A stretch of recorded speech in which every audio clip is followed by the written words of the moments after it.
We are here to bring you a live stream today on the incredible policies of a certain Mr. Donald Trump and the great victory that he has obtained. We will be going into, of course, all the details of this in due course. But first of all, we will greet those who are in the chat. Nehat, who's asking for the Discord link. So I'm just going to oblige you by putting that into the chat straight away, if you'll just bear with me. Right, let's have a look. Okay, and right, I'll just make sure that that's in there. So there we go.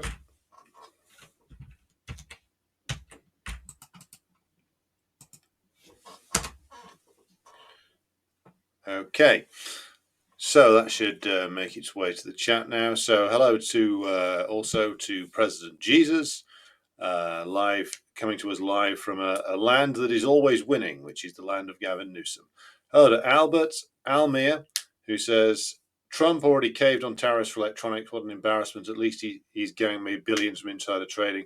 If Nancy Pelosi wasn't in on it, she's got to be jealous. Though it's just another gang doing the insider trading. I mean, the insider trading is not the reason why this was done. This is just the way in which these people, these people always conduct themselves this way. There's no real change between Democrat and Republican. This is just the way it's done. They regard it as a completely normal way of doing business. Albert's been listening to Michael Parenti's talk on imperialism and drugs. Very interesting. Hello to Richard. Hello, and hello to Rob. So, greetings to all of you and to everybody else who has joined us thus far. Be sure to like and share the stream if you haven't done so already. I'm going to be starting proper in just a moment. I'm just navigating my way over to the YouTube chat to make sure we've got everything set up there. So, okay. Right, okay, here we go. So for some reason the Rumble Studio chat is running a little behind. I'm not quite sure why. So what I'm going to be doing is just pulling comments from the YouTube chat directly. So who else have we got here? We've got Ash. Good morning to you. Hello to Robeson. Hello to Victor.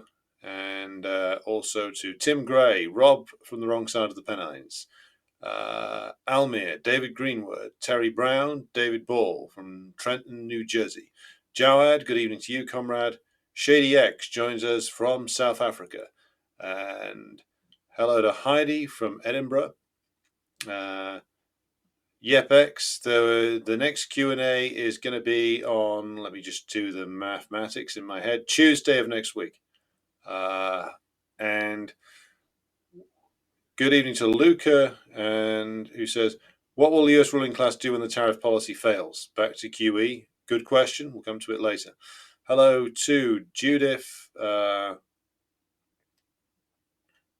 and to Mo1917, Andrei Selyuku from Calgary, Stig Pedersen, Evgeny Nikolaev, Tracy Wilkinson, Johan Krober, Edward from Latvia, who says, Labvaka Biedri. In Latvia, there is a new level of Russophobia because of Trump's tariffs, oddly enough. Even everything here is because of Russians and Russia. Well, that's what happens when the country is taken over by a bunch of comprador swines. Right. Hello to Alan Smith out there in Georgia. Hello to Alex Mackey from South Carolina. Judith says Musk has acquired 113 billion so far since Trump's inauguration.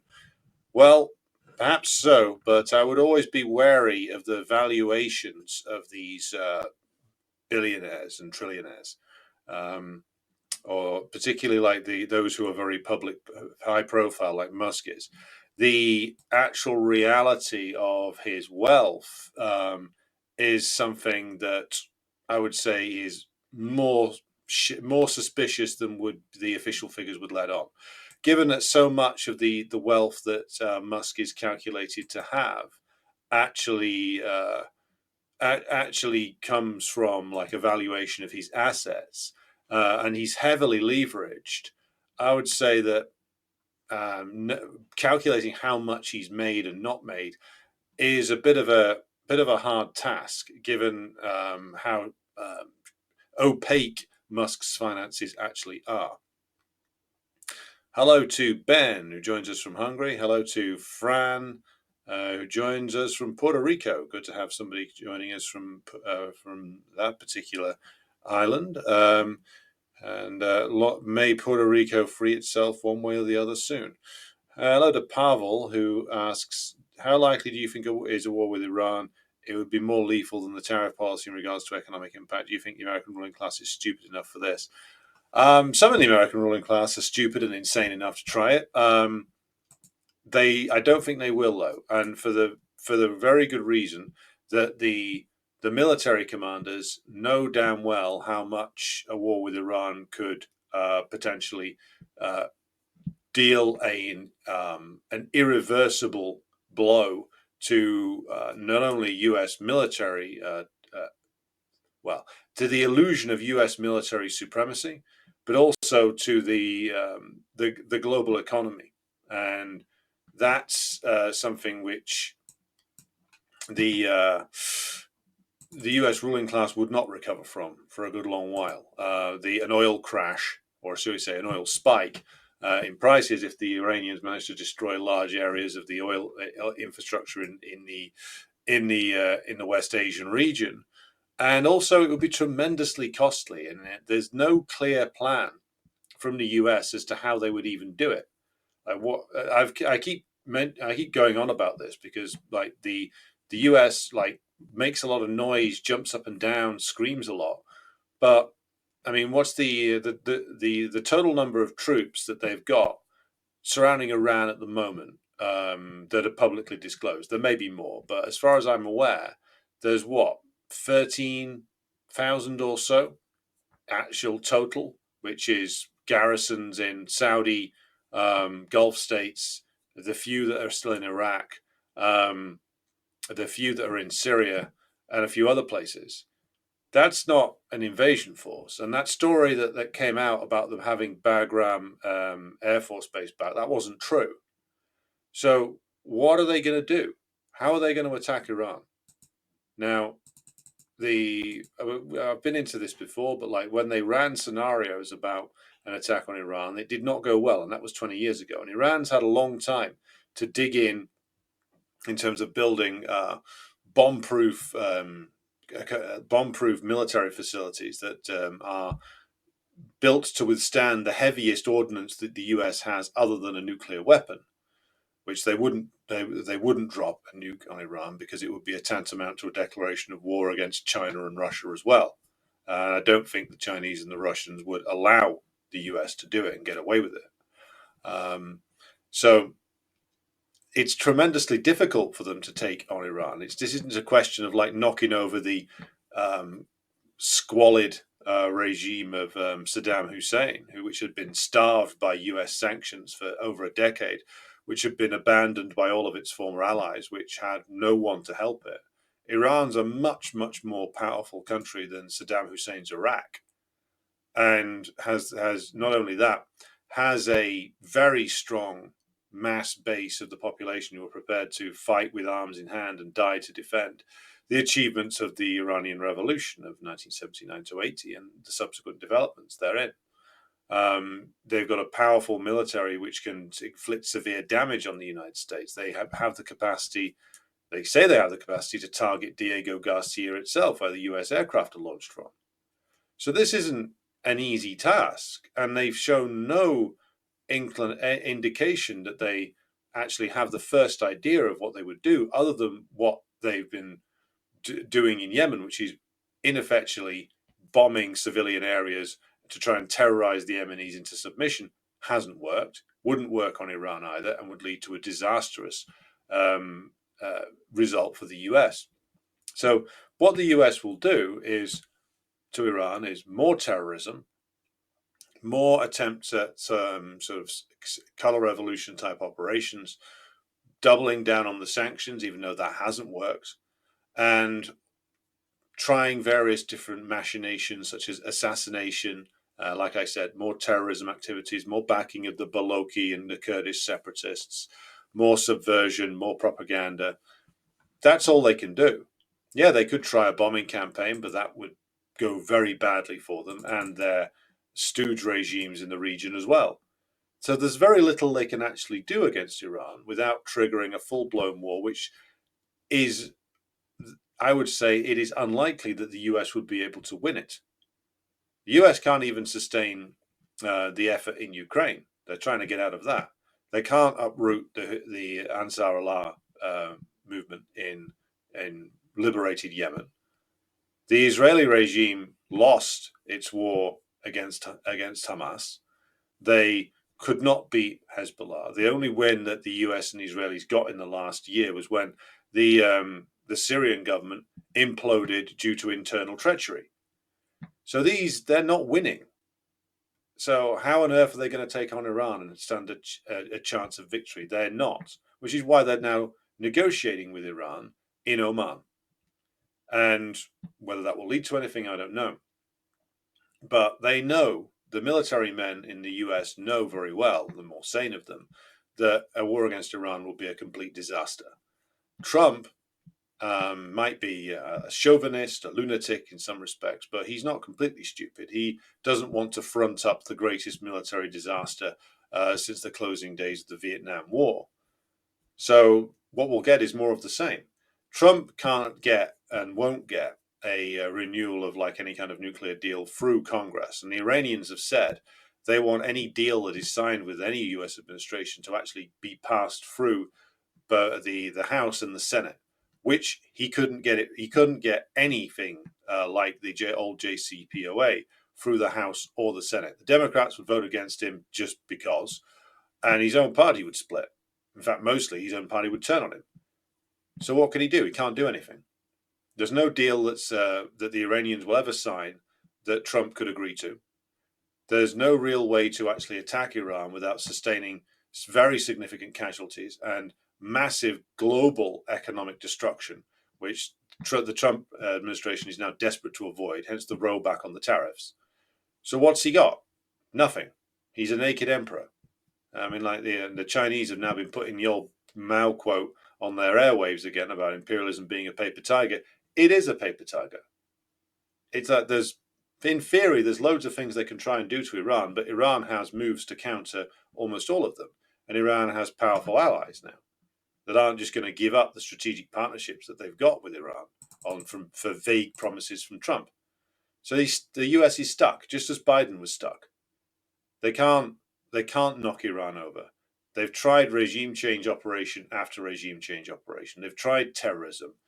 They've tried exploiting internal divisions, which are there. There are internal contradictions in Iran, which the US has continually tried to exploit and has so far failed. So they're stuck.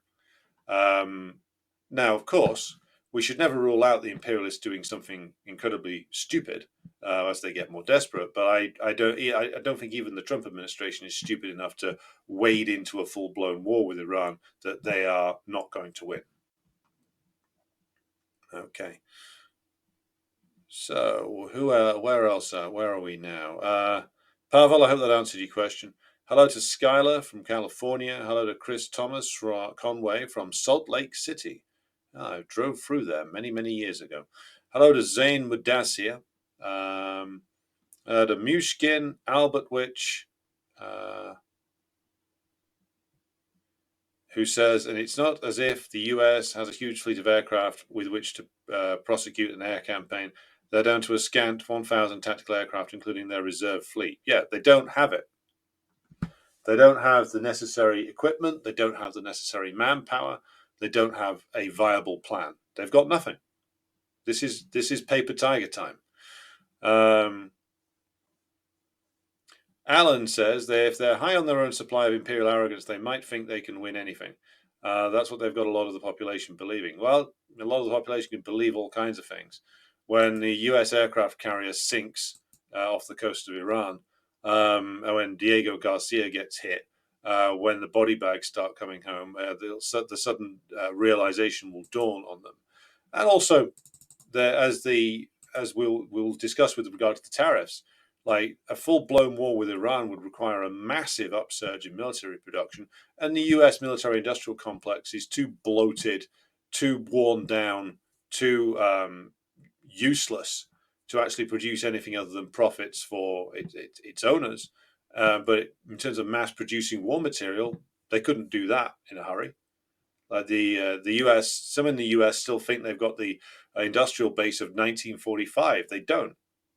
Industrially, they can't do a war with Iran either.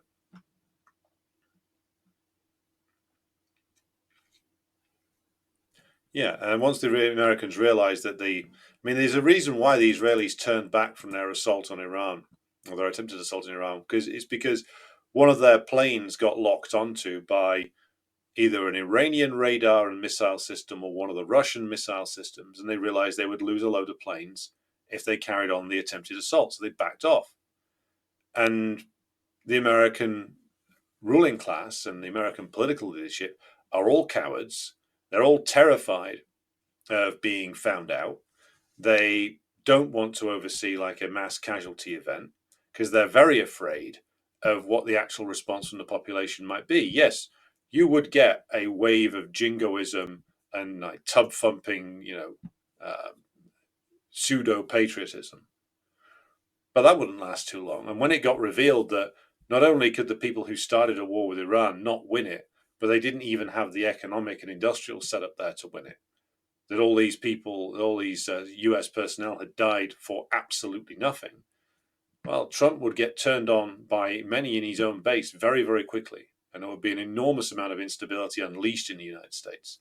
They're terrified of that. That's why they won't bring back the draft.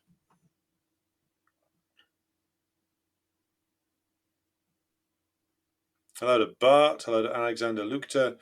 Yepek says, I have an economic related question. Do you think the purchasing power parity most accurately represents the people as to how well off people are in contrast to GDP? Well, I wouldn't say it's a perfectly accurate measurement, but it's a more accurate measurement. GDP metric includes all kinds of shit, such as like health insurance payments and like other insurance type payouts and profit margins and things like that. Completely non-productive, parasitic bits of the US economy are included in that to make it look bigger. Whereas in actual fact, like the purchasing power parity measures more real economic activity. So it's not perfect, but it's better than the GDP measurement. Judith asks, why is Iran even agreeing to third-party talks? Probably because of the pressures within the Iranian political system. There are those within the Iranian system who may be represented by those around the Pezeshkian administration who would take a deal at any price, at almost any price, if they could get away with it. They are held in check by those who are more consistently anti-imperialist, or at least anti-imperialist, because there's a group of compradors in Iran that aren't at all. And so this represents like the balance of power within Iran, I would say. And also the Iranian leadership has consistently said it doesn't seek a war. And so if the US is prepared to engage in third-party talks, then why not do it and make the demand that they have apparently made to the US for a nuclear-free region, which of course the US will never agree to, because that means that the Israeli nuke gets put on the table, which Trump cannot agree to, nor could Biden. So these third-party talks will go nowhere because the US will not accede to the Iranian demands, and Iran can't capitulate to the US demands, because the only demand that the US really has for Iran is for complete surrender, a Libya-type deal. You give up everything, we give you nothing, and then eventually, when you've disarmed yourself, we'll kill you later. It's not much of a deal, is it? And the Iranians aren't stupid enough to take it either. Hello to Enigma. Hello to Comrade Ian Foster. Hello to Montana Creed. Hello to Xavier Coombs. Okay, so getting to the first part of this, I'm just going to pop over into the video clip bit here, if you'll bear with me. So we're going to start with a certain J.D. Vance and what he has to say about things, and then I'll come back and I'll comment on this with reference to the tariff policy.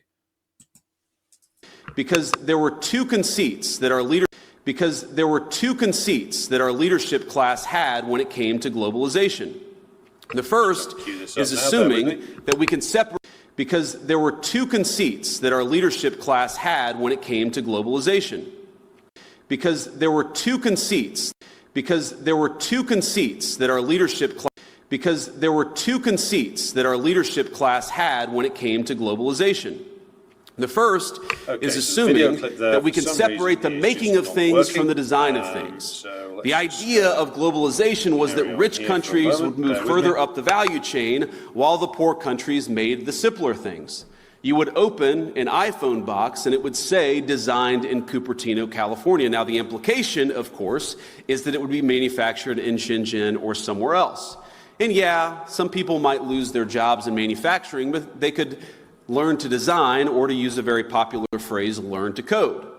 But I think we got it wrong. It turns out that the geographies that do the manufacturing get awfully good at the designing of things. There are network effects, as you all well understand.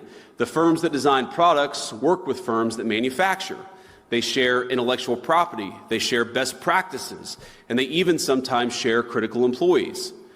Now, we assume that other nations would always trail us in the value chain, but it turns out that as they got better at the low end of the value chain, they also started catching up on the higher end. We were squeezed from both ends.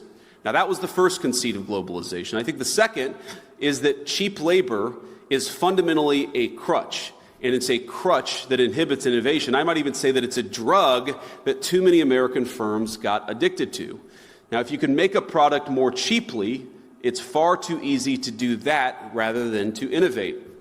And whether we were offshoring factories to cheap labor economies or importing cheap labor through our immigration system, cheap labor became the drug of Western economies. And I'd say that if you look in nearly every country from Canada to the UK that imported large amounts of cheap labor, you've seen productivity stagnate. I don't think that's not a total happenstance. I think that the connection is very direct.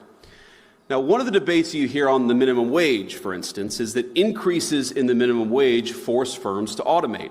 So a higher wage at McDonald's means more kiosks. And whatever your views on the wisdom of the minimum wage, I'm not going to comment on that here. Companies innovating in the absence of cheap labor is a good thing.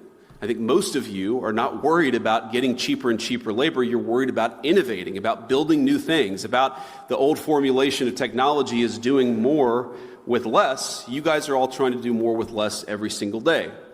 And so I'd ask my friends, both on the tech optimist side and on the populist side, not to see the failure of the logic of globalization as a failure of innovation. Indeed, I'd say that globalization's hunger for cheap labor is a problem precisely because it's been bad for innovation. Both our working people, our populists, and our innovators gathered here today have the same enemy. And the solution, I believe, is American innovation. Right, so that's the US Vice President there, talking a slightly more coherent variety of drivel than his fellow cabinet members and inner circle. But it is drivel nonetheless. Now, let's deal with the last point first, which is that the cheap labor means lower productivity, and that's part of the reason why globalization has ultimately failed. And this is his attempt to sort of square the circle between the tech guys who want continued large-scale migration, as people like Elon Musk made clear earlier this year, and the so-called populists who, of course, want to freeze on migration or to reverse it, in actual fact. Now, where Vance goes completely wrong here is where he's talking about the difference between, like, He's talking about innovation being restricted by addiction to cheap labor. That's completely wrong. You see, what in actual fact happens in each wave of innovation of means of production since like the 1840s, capitalism has replaced more skilled in labor with less skilled labor, and has tried to flatten wages as a result. That happens in each wave of, as Vance puts it, innovation. So what do we mean by this? Well, in his early economic works, such as Wage, Labor and Capital, and Wages, Price and Profit, Marx explains that one of the things that happens when you say, for instance, you got like a wave of worker militancy in Britain in the 1840s and 1850s, what happened was you get this wave of militancy, and then the capitalists innovate a more advanced means of production, which means they can do away with the more skilled, higher paid jobs and replace them ultimately with lower skilled, lower wage jobs. So the idea that low wages or are shall we say, a barrier to, or they're stopping innovation, that isn't actually correct. Low wages is what capital constantly seeks, and because it constantly seeks that is actually part of what drives innovation under capitalism. Capitalism constantly innovates in order to find ways to pay workers lower hourly amounts or lower daily amounts. Bear in mind that the baseline for capitalism, when it comes to wages, always returns to the minimum amount needed to keep the worker on his or her feet for 8, 10, 12, 15, 20 hours a day, however long the shifts are. So he's got that completely wrong. And he's got it completely wrong because, of course, not only is he not a Marxist, he's trying to square the circle in Trump's political coalition there, which is, of course, you get Peter Thiel on one side and people like Peter Navarro on the other, with Musk in the mix as well. So to clarify the point here, each wave of innovation of means of production under capitalism is often motivated precisely by the desire to cheapen labor as much as possible, to de-skill it, to go from skilled machine operators and craftsmen to, in the case of Britain in the 19th century, child labor and the labor of lower paid women workers in the mills. And that was the motivation for them to get to that point. So again, like, Vance gets it completely round his neck. Now, the other point that he makes there, and this will lead us into a discussion about the tariffs, is that he says globalization has gone wrong, and he implies that what was meant to happen was that the high value production, high value chains are high value supply chains are kept within the United States and the other imperialist nations, and they are kept there whilst the lower value production goes out to other areas of the world. Now, over the last 30 years, this was the plan of the US, was to stick a lot of this into China, stick a lot of the low value production, whilst the high value stuff, the high tech stuff, remained almost the monopoly of the US and its bloc allies. Though, of course, as we'll come to in just a moment, these allies are a rather shaky collection, given that the US imperialists and their European allies and their British allies are all constantly trying to knife each other, cut each other's throats, steal each other's market shares, and steal each other's industries. This is the nature of allies under imperialism. Now, what Vance is saying in that section of the speech you just saw is it's closer to the truth. And he comes close to the truth in certain other things he said, where they say, well, globalization's gone wrong because basically China stepped out of its role. And here we get to the tariff question. because in other contributions from Trump administration officials, they give away some more of the game. So Vance is a little bit more straightforward, and he says that what's gone wrong is that the Chinese are now leading many areas of like high-tech, highly innovative production these days. They're not just a repository, they're a place where the US goes to access cheap labor anymore. They're doing very high-value things. They're producing very high-value things. They are innovating in areas such as quantum computing and the automation of means of production in a way that the US just can't compete with. So this is the essence of the US's problem with China, and the reason why what the people will go on to talk about Navarro and Myron are foaming at the mouth is because of this. The plan that was cooked up from, well, at least really from the Nixon-Kissinger era, but certainly from the George H.W. Bush, Bill Clinton era, has all gone wrong.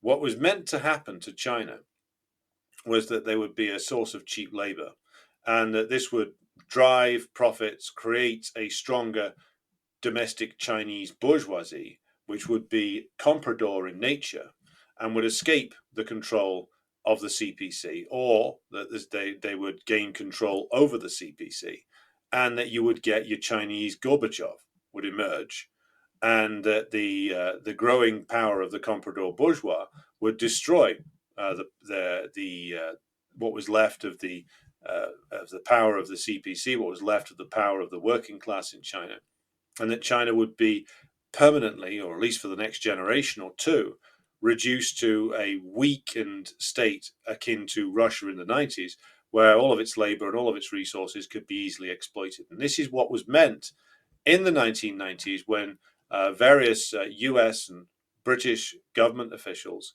would say, well, what we're looking to do is to encourage the growth of democracy via engagement with China. Now, you got to decode the bullshit. When they mean a growth in democracy, what they actually really mean when they say we're going to encourage a growth in democracy, what they really mean is that what they're going to try and do is to grow comprador elements in China, encourage the growth of comprador elements in China that will seek to overthrow the Chinese system or destroy it from within. That's what they meant. That's what the British and the Americans were hoping for.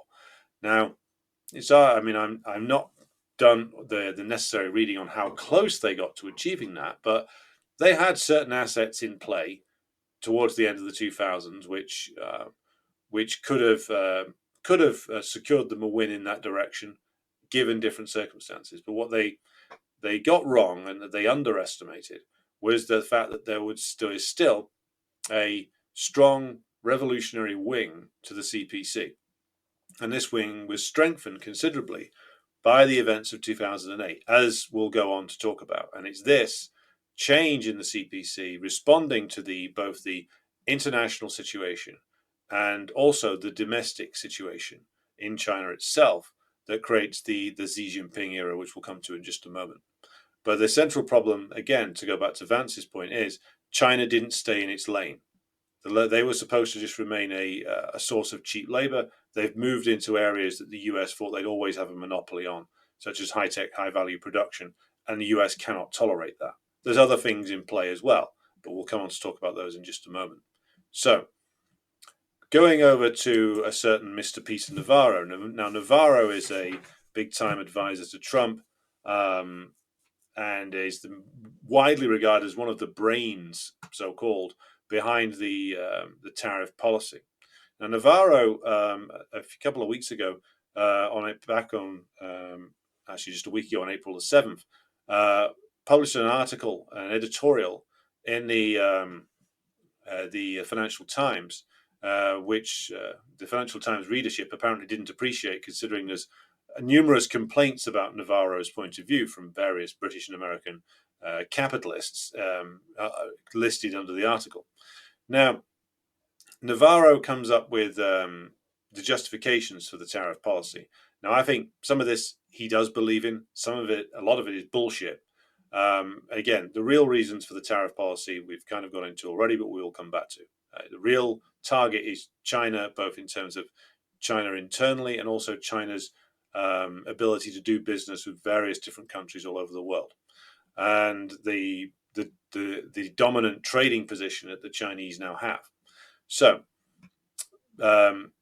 Navarro, in this piece in the FT, whinges that the WTO is being very unfair to the United States, and that the result, as he says, is a national emergency that threatens both our economic prosperity and national security. Now, what he's talking about here, and I'll quote directly from his article, is he says, at the heart of this crisis is a trade deficit in goods that has ballooned to more than $1 trillion annually. The economic models of free trade that predict chronic trade imbalances will always be eliminated through price adjustments via exchange rates are dead wrong. Now, he goes on to talk about a US trade deficit in manufactured goods that has been run to now 60% of US GDP in 2024. And that's true. Now, the issue, though, is that the US is not primarily a commodity exporter anymore. The US is primarily an exporter of services. Now, according to the Statista website, the US runs a trade surplus when it comes to services, and this includes things like research and development, business services, management consultancy, what's defined as technical and trade-related services, entertainment, travel, transportation. All of that comes under the services descriptor. And if you look at the US's own statistics on this, the Bureau of Economic Affairs, and you look at like the increase in what are the biggest spikes in terms of increase in trade in services. So you've got things like business services, which have consistently gone up.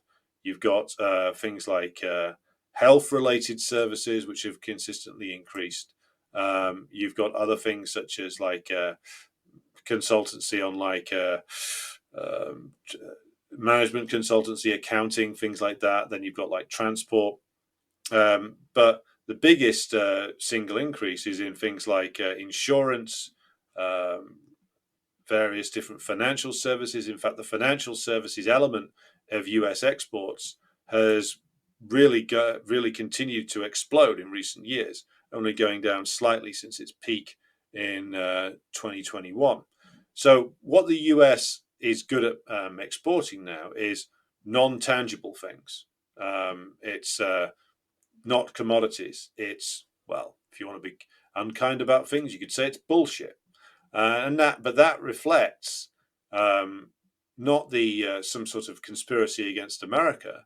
That reflects the United States' position as the center of a network of neo-colonial relationships and a neo-colonial system that's been built particularly over the last 34, 35 years.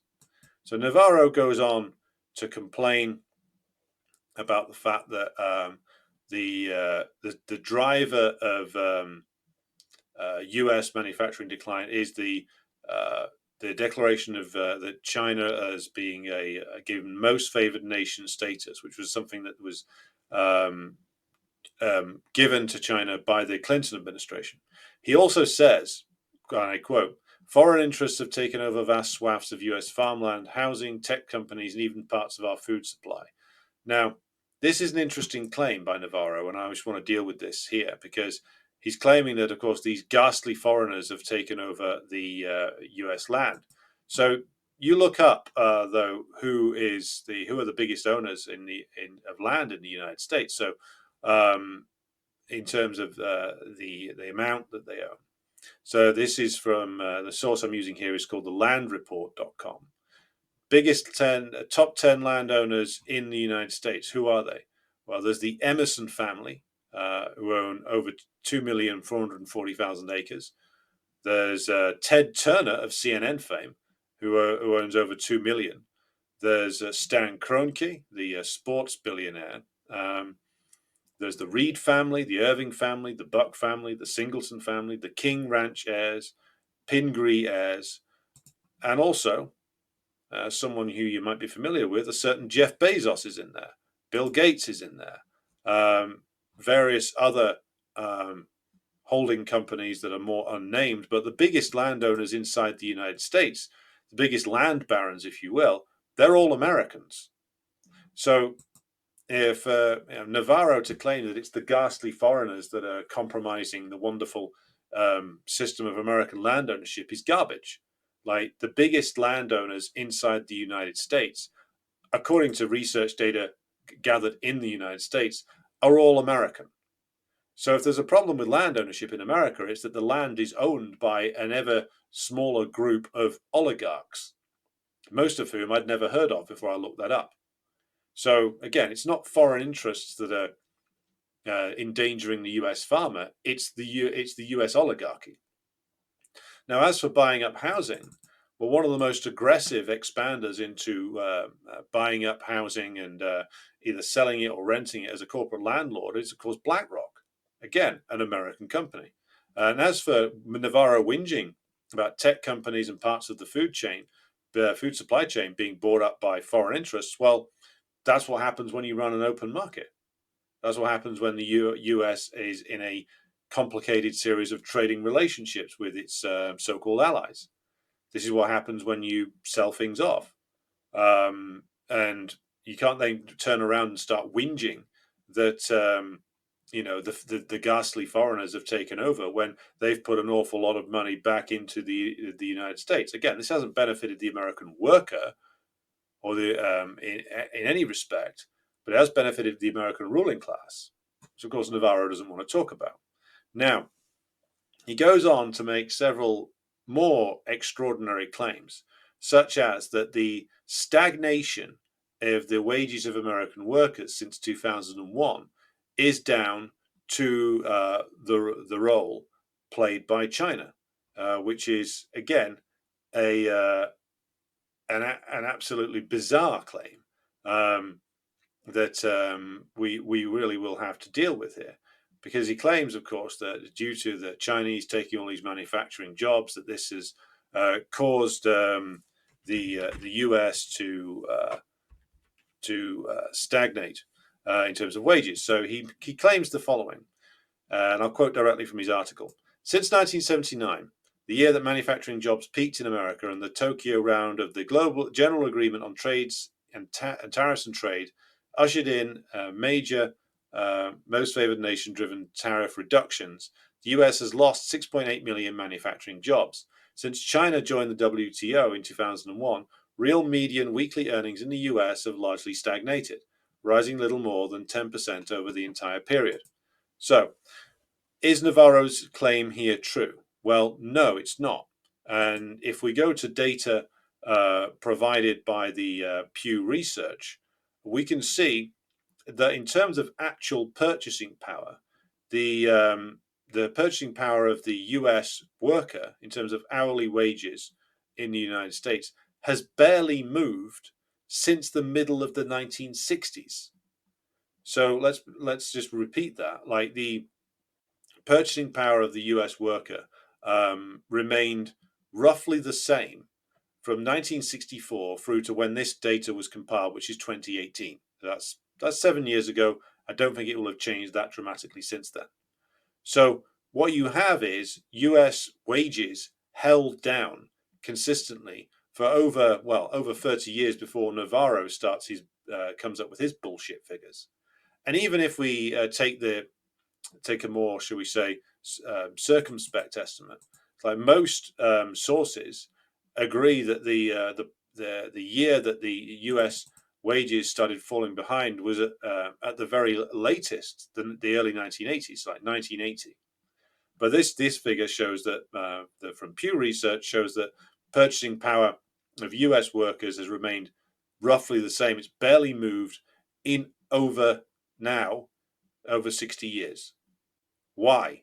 Because, of course, the US system, US capitalism, went into crisis in the middle 1960s, and then relentless attacks were launched on the US working class by the ruling class ever since the middle of the 1960s. There was a big eruption in industrial struggles in the 1970s, and before Reagan moves in and crushes of course, most famously with PATCO, the Air Traffic Controllers Union, but many other industrial struggles in the 1980s were lost, and then the US was engaged in comprehensive deindustrialization all the way through the 1980s, and yes, it did explode further in the 1990s, but that's not just because of the ghastly Chinese or anything. That's the logical progression. That is the progression which is hard baked into imperialism. Every imperialist power goes through the same thing, and then the same bullshit debates come up in the bourgeois political system. And here, I'm going to just pause to read to you from a novel by a guy called Robert Tressel. It's called The Ragged Trousered Philanthropists, and this is from the very early part of the 20th century. And I'm just going to read to you a bit of this because what it shows is that what the US is doing now, the British had already been there a century beforehand. So I'm just going to read a little bit of this to you to illustrate this particular point. Much better left alone, chimed in old Jack Lyndon sagely. Argufying about politics generally ends up with a bloody row and does no good to nobody. At this there was a murmur of approval from several of the others.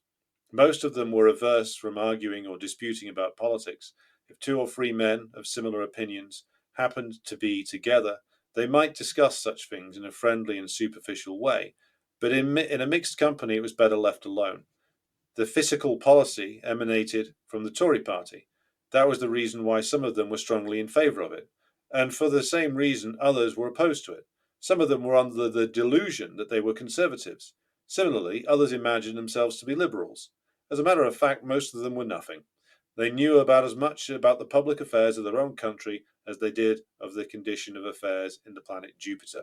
Now, what the argument in this chapter between the imagined conservatives and liberal advocates in this group of building workers that the novel's focused on is about free trade versus protection. And what the socialist character called Owen says to them is that, well, why are you arguing on behalf of this conservative and this liberal party? They're both vehemently opposed to your interests. But the reason why I cite that particular piece is because the argument between the workmen there is based on their reading of like conservative and liberal journals. The conservative journals at that time, early 1900s, were arguing that the British Empire cost too much, that there was too much foreign competition for British manufacturing, that there were too many foreigners entering the country, that the empire was a huge burden on Britain. This was a big talking point in the later 19th century, that the empire was a big burden on Britain, and it was draining money out of Britain, and it needed to pay its way more. And it was obscene when the British ruling class, or a section of them, started arguing this way, because of course they'd looted and destroyed huge swaths of the world, and then started complaining when the effects of imperialism started to bite. So what you actually saw in the later 19th and early 20th century in this country was the effects of imperialism start to kick in. So you start to see deindustrialization. You start to see capital flight out of the country, and where the British capitalist class stopped investing in Britain, started investing in empire countries, started building up industries they started actually reinvesting, having destroyed Indian industry. They started actually investing in some industry in India because, of course, the labor was ultra cheap. And the argument raged at the time about whether all the money was leaving Britain and more imports were coming in and less was being produced in the country. Well, that's just the way in which the imperialist system develops. There is, Marx observed, there's a strong tendency within capitalism to try and get away with making money whilst producing no commodities anyway. And the system develops under imperialism to the point where the capitalist class look outside of their home country for people to hyper-exploit. And so everything that is being argued about in the United States now was argued about in the same way with the British Empire over 100 years ago. It's the same argument. The empire costs too much. Why are we spending all this money? Why are they being so ungrateful to us? Why are we being having to accept so many foreign products? Why don't we manufacture anything anymore? It's Navarro's whinge, but 100 years before.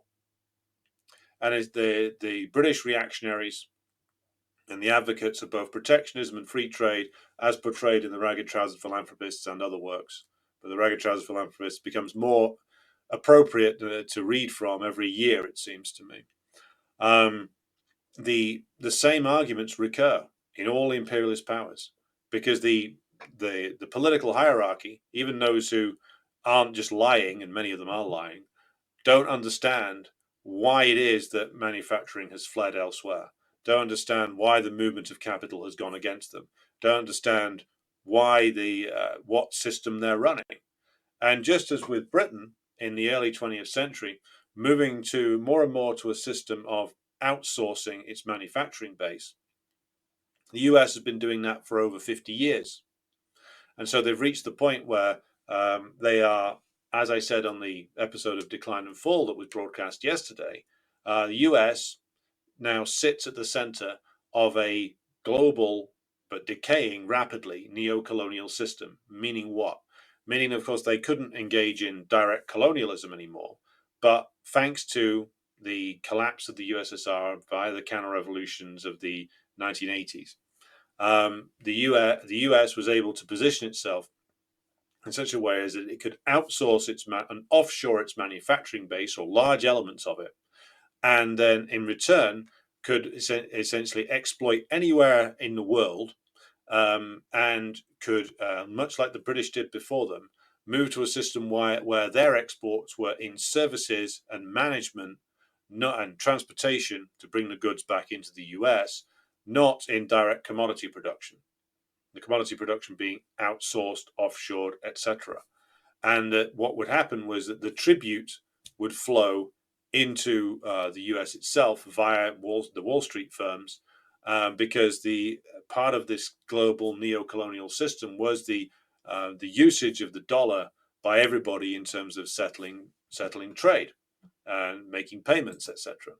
This was a system which made a lot of profit for the US bourgeois for a generation, and now it's disintegrating. And it's disintegrating because reality has caught up. Like and this is where the Chinese come in. Chinese stepping outside of the role that the US had assigned to them as a sweatshop. And so when Vance starts going on, as he has this week, about Chinese peasants, etc., and sweatshop labor, well, the sweatshop era in China was one that the Chinese, or the Communist Party of China and the Chinese government identified as being a potential risk for them. And so that's why they've comprehensively moved in another direction. They've moved away from being a source of cheap labor and being a country with hundreds of millions of very poor workers, into being a country which has consistently worked to end extreme poverty with a great degree of success, and to develop what the Chinese leaders refer to as a moderately prosperous country. And this is something the US absolutely cannot tolerate, because if they can't control China, they're going to certainly try to destroy it. And if the Chinese won't know their place, then they have to be destroyed and subordinated. Fortunately for the Chinese and for the rest of us, the Chinese leadership via the CPC were wise enough to see this coming, and there was a change in the leadership over a decade ago, which brings in the Xi Jinping period, which emphasized what Xi Jinping refers to as high quality growth, meaning it's not growth just based on low wage work anymore. They're looking to secure lower growth rates than they got in the 2000s, but more sustainable ones based on an awful lot of domestic innovation, growth of a domestic middle class consumer market, and removing the risk that they were overly exposed to of the over-reliance on the US market. So Navarro's whinging and crying about everybody being unfair to the US and how dare you, etc. We've got to restore the balance. I mean, he's 20 years too late. Very much 20 years too late. So he goes on, Navarro does, to complain more and more about the WTO. But of course, the WTO, World Trade Organization, was the creation of the US and the British and the Europeans. And they are the ones who've dominated it. Now, they all have their disputes with each other and fall out with each other. But the reason why China was brought into the WTO by the Clinton administration was to remove barriers to cheap manufactured goods coming into the United States. And that was, again, of course, very successful from the point of view of the US ruling class back then. Again, the issue is that as the Chinese government themselves point out, they have abided by all WTO rules consistently and all the agreements they signed with the US. It's the US that keeps tearing up the agreements and then complaining that everybody's treating them with such disrespect. Again, all the same whinging that the certain sections of the British ruling class were doing in the early 20th century. Now, Navarro makes a series of threats in closing his article, including to Cambodia, Mexico, and Vietnam, that they want to stop allowing China to evade tariffs by shipping through their countries.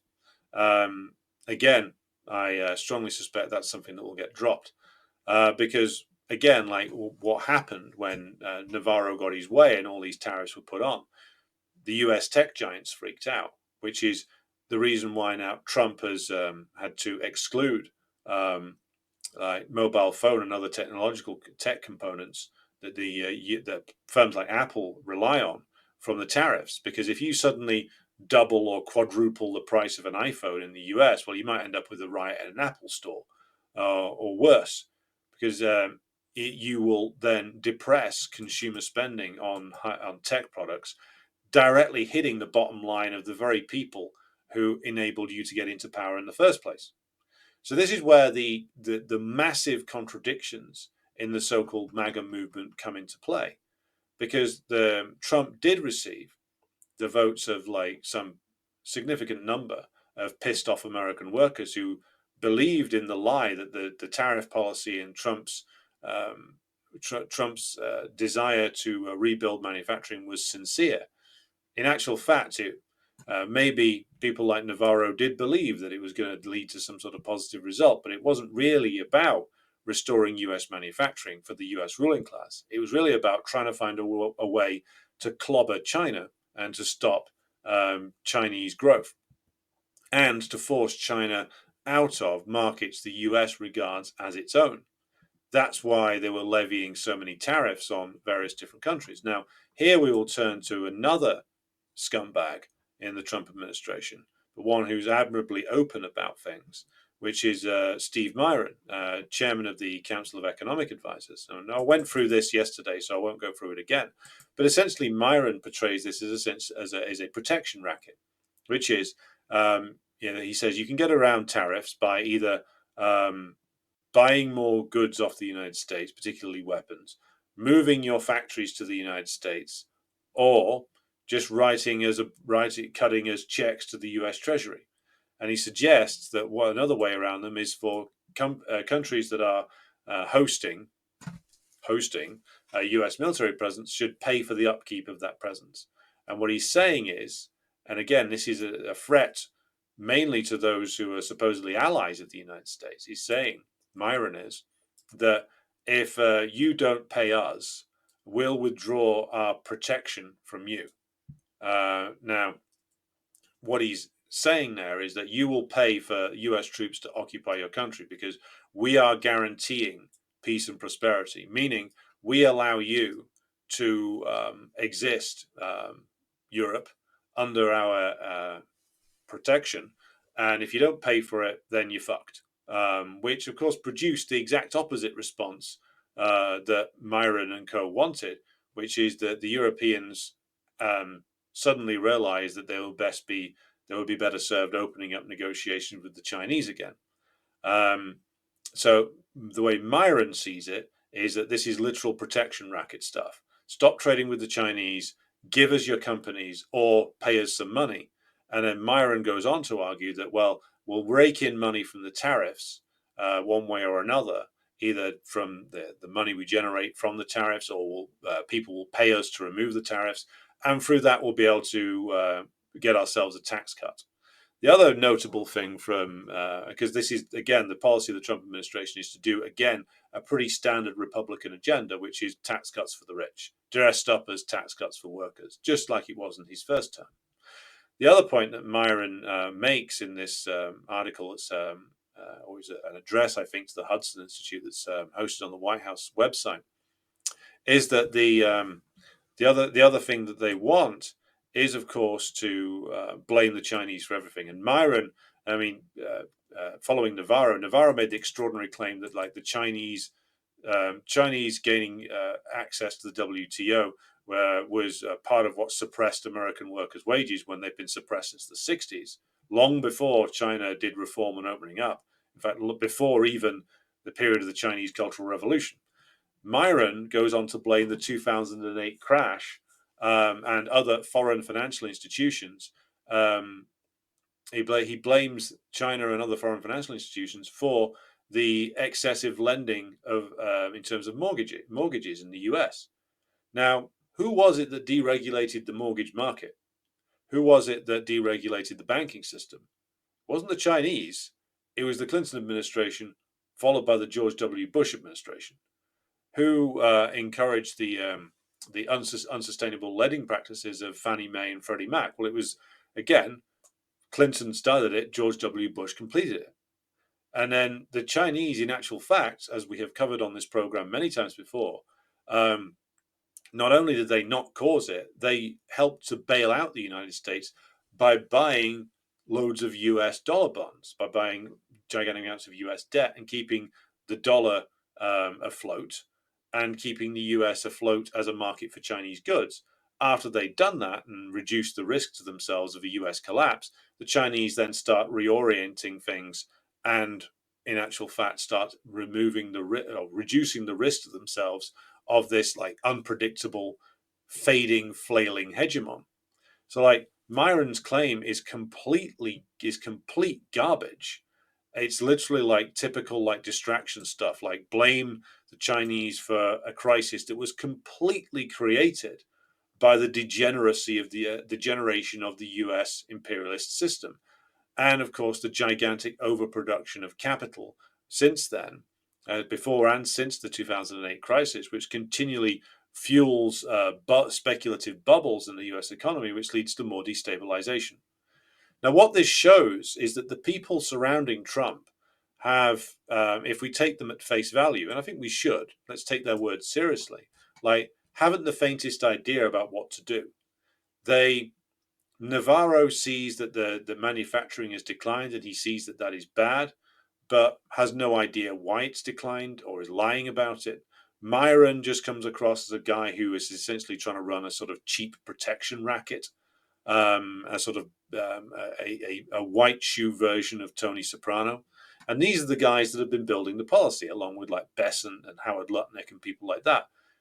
They haven't the faintest idea of how to revive US industry, nor do they, some of them, I don't think Besant or Lutnick have much of an interest in doing it. The so-called intellectuals, Navarro and Myron, again, don't have much of a clue either. This is why they're continually lying about all the problems facing American workers. And these geniuses are who delivered the tariff policy. So is it really a surprise that when they had no idea what kind of an enemy they were facing in the Chinese, they had apparently no idea that the Chinese had reduced their risk factor, their exposure to the unpredictability of the American political system, that they had no idea that what would happen when they did this was that rather than being a flight to the dollar, there was a flight out of and away from the dollar, and that their own backers in the form of the tech oligarchs would turn on them when, of course, suddenly their phones and other electronic equipment that is made, or how its component parts are made in China, suddenly was looking at a doubling of the price and a collapse in sales. So this is a total disaster on every single level. They have completely failed and will continue to fail. And that Trump is now exempting things and is backing down all over the place.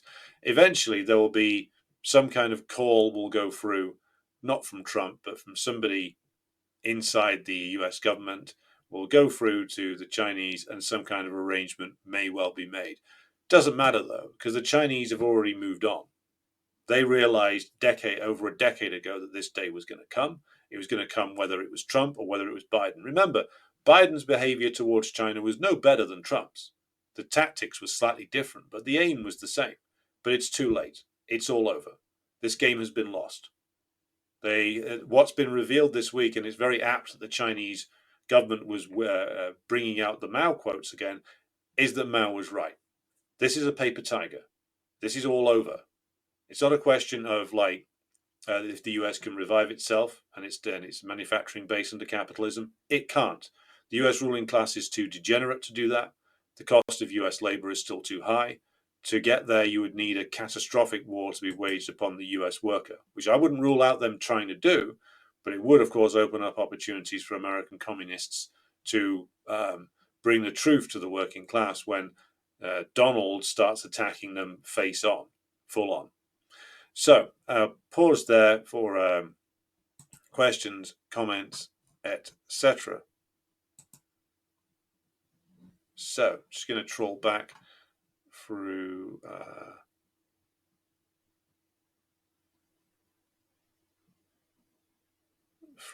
the comments here.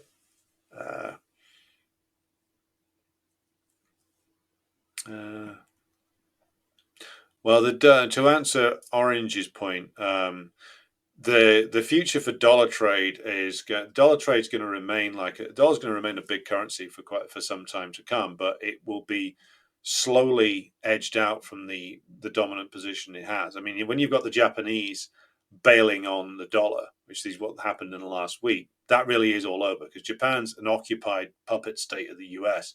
But if even they've decided to bail, they've got severe problems, and de-dollarization is only going to speed up now. Right. Chris Cox says, I've lost count of the amount of times I've seen those rich investors on the Dragon's Den who advise the entrepreneur doing the pitch to outsource to cut production costs. Well, it makes complete sense from a capitalist point of view. Capital is a complicated beast in that it, has as long as the capitalist gets to sit in Britain, the production can be done anywhere. Capitalism has zero loyalty to national boundaries to the degree in which they will employ somebody. Now, of course, they need the national boundaries and they need the national government to enforce their property claims and to enforce their will upon recalcitrant nations. So it's not true that capital has no country, and it's not true that capitalists don't value nation states or that they've moved beyond nation states. That was always garbage. It's that they have no loyalty and no love for the American or the British worker. Of course not. They never did. They regretted creating the proletariat in the first place. So if they can outsource and get it done in hyper-exploitative conditions elsewhere, they won't hesitate to do so. They never would. That's why you should take lectures on patriotism from the bourgeois with a gigantic bucket load of salt. Again, their patriotism goes as far as their property interests and no further.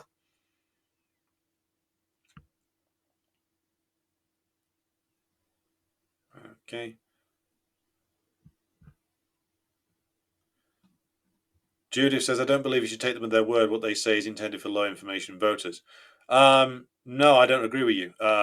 Because the justification that Navarro wrote was in the Financial Times. Now, again, I know there are low information capitalists, but the Navarro was addressing his own class, or the class he serves. Myron was addressing the Hudson Institute. Again, he's addressing capitalists.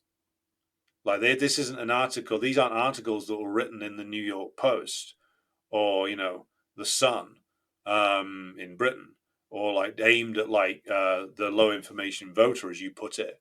This was aimed at other members of the capitalist class. So some of them do believe this stuff. Never underestimate the delusions of the ruling class. These people aren't geniuses, and they often don't understand the system they're in the middle of. They don't. I mean, some of them do. Some of them do are made to read Marx and are made to read all 3 volumes of Capital to fully understand the system. There's many accounts of finance guys reading it and basically gaining a greater knowledge of the system from that than anything by Milton fucking Friedman. But many of them in the system do believe in the bullshit that they're talking about. yes, they lie constantly, and yes, that they are crooks, but some of them do believe their own justifications. I think Navarro does believe in a lot of that. He's making a lot of it up as well, but he believes in the central core of the argument, which is that tariffs will help recreate industry. I think he does believe that. I think Myron does believe in this sort of protection racket stuff. So, okay. The owner class has no care for the little people. Well, they never did, and they never will, you know. Charlie Chaplin says, in South Africa, there is no effective left-wing resistance to the ANC's rightward deviations. Well, I take it from that you're not convinced by the economic freedom fighters or the Umkhonto v Sizwe, Jacob Zuma's lot. Just going back up through the comments here.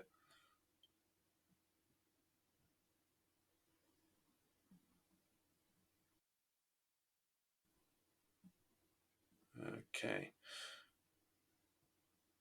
Almeida says they tried it in Tiananmen, they tried it in Hong Kong, not going to happen, with reference to a color revolution. I think the Rumble chat in the Rumble studio seems to be running slow, so I'm just going to pop into here. Okay, right. So, let's just have a look here. Yeah. Right, so what we're going to do, I'm going to draw things to a close for tonight because we'll be going for an hour and 12. I talked for longer than I probably meant to there, so I didn't leave a lot of time for questions. So I think what I'll do is we'll do a follow-up to this tomorrow where we're going to deal with the nationalisation of British steel and some other questions. And then we will do our Q&A to catch up on things on Tuesday coming up. So be sure to join me again for that one. Thanks to everybody who's tuned in. We've got 257 of you watching on YouTube. We have 4 on Rumble, 1 on Locals, 1 on Twitch. And how many do we have of you on Twitter or X, as we should refer to it now? We've got 245 of you there, so good numbers for tonight. Thanks everybody who's tuned in. Be sure to like and share this stream. Be sure to subscribe to the channel. And thanks to everybody who supports the show on Patreon and Buy Me a Coffee. I will be back with you again tomorrow. Until then, good night, and I wish you all a restful night.